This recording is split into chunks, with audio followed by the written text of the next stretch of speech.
काय सांगाल, सदस्यता नोंदणी अभियानाला आजपासून सुरुवात झालेली आहे, कसं असणार आहे पुढचा? देशामध्ये सदस्यता नोंदणी अभियानाला यापूर्वी सुरुवात झाली होती, पण महाराष्ट्राला निवडणुकांमुळे त्यातनं सूट मिळाली होती. त्याची आता सुरुवात आम्ही आजपासून केलेली आहे. मी स्वतः नागपूर महानगरातनं ही सुरुवात केली आहे. आज 25 लोकांना, जे गणमान्य नागपूरचे नागरिक आहेत त्यांना मी सदस्य केलेलं आहे. आज सकाळपासनं शहराच्या प्रत्येक बूथमध्ये सदस्यता मोहीम सुरू झाली आणि सकाळपासून 25,000 सदस्य आम्ही नोंदवलेले आहेत. आज सायंकाळपर्यंत 1 लाख सदस्य आम्ही पूर्ण करू असं टार्गेट ठेवलेलं आहे. आणि राज्यामध्ये आमचे अध्यक्ष चंद्रशेखर बावनकुळेजी यांनी 1.5 कोटीचं लक्ष्य ठेवलेलं आहे. सगळ्या बूथमध्ये, महाराष्ट्रातल्या 1 लाख बूथमध्ये आज आम्ही सदस्यता मोहिमेची सुरुवात केलेली आहे. मला विश्वास आहे कि हा जो 1.5 कोटीचा आकडा आम्ही ठरवलेला आहे तो आम्ही निश्चित पूर्ण करू. सर, हिंदी में देश में भारतीय जनता पार्टी ने अपनी सदस्यता मुहिम शुरू की थी. चूंकि महाराष्ट्र में चुनाव था तो महाराष्ट्र को एग्जम्पशन मिला था. आज से हमारी सदस्यता मुहिम शुरू हुई है.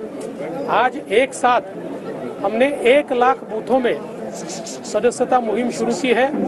मैं स्वयं नागपुर में सदस्यता मुहिम के लिए आया हूँ. 25 लोगों को मैंने अभी, जो नागपुर शहर के बहुत ही गणमान्य नागरिक है उनको मैंने अभी सदस्य बनाया है. सुबह से नागपुर शहर के जो हमारे बूथ है उन सभी शहरों के 2200 बूथों में हमने काम चालू किया है. करीब 25,000 लोगों को पहले 2 घंटे में हम लोगों ने सदस्य बनाया है. आज 1 लाख लोगों को सदस्य बनाना, ऐसा हम लोगों ने तय किया है. और पूरे नागपुर शहर में 7 लाख सदस्य हम लोग बनाएंगे.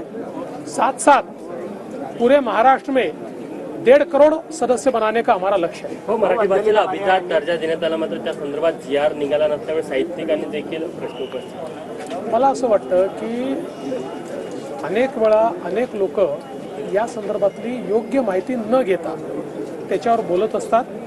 सगळ्या प्रकारच्या प्रक्रिया असतात, त्या प्रक्रिया आपण पूर्ण केलेल्या आहेत आणि अभिजात भाषेचा दर्जा हा केंद्र सरकारने आपल्याला दिलेला आहे. देवेंद्रजी, आज मोर्चे येतात, पुण्यातून मोर्चा निघाला बीड प्रकरणावरून आणि अंजली दमानी यांनी आरोप केला की मुंडे समर्थक माझा छळ करत आहे, मला धमकी देतात.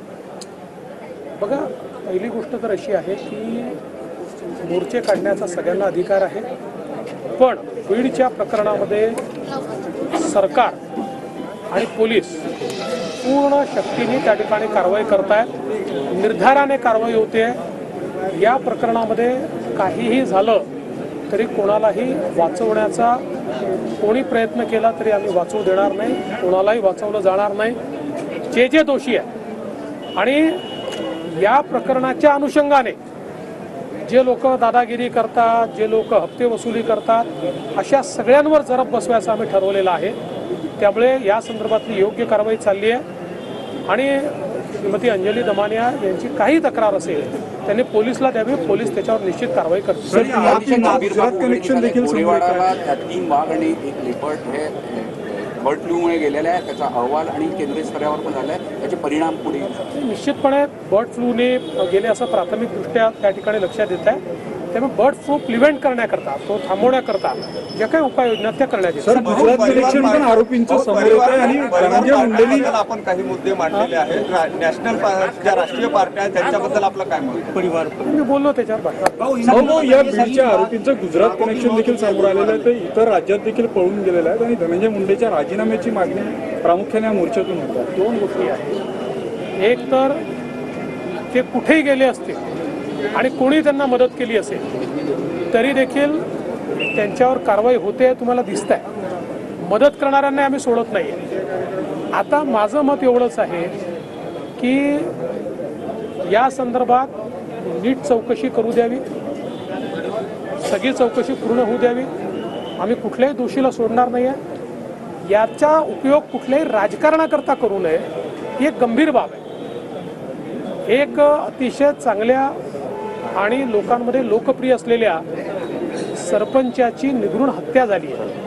त्यामुळे त्या हत्येचा उपयोग हा राजकारणाकरता होऊ नये, तर त्यातनं समाजामध्ये काहीतरी सुधार व्हावा असा आमचा प्रयत्न.